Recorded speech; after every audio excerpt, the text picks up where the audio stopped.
If you want to share a memory on your Instagram story, it's very easy to do. Only takes a couple steps. So go to your Instagram, go to your profile at the bottom right-hand corner, and then go to the 3 lines at the top right corner.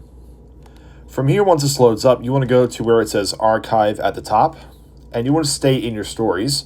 So let's go ahead and pick a story here that we want to share as a memory here, and I'll just go through, kind of pick one here.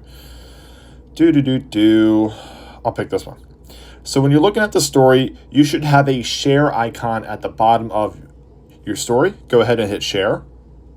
And then as you see, it automatically loads the date that you posted the story, so it comes off like a memory, and that's how you would go about sharing it on your Instagram story. So from here, you would upload it just like normal. So go ahead and hit the arrow at the bottom right-hand corner, and then you would share it to your story just like that. And that's it. Super simple and super easy to do.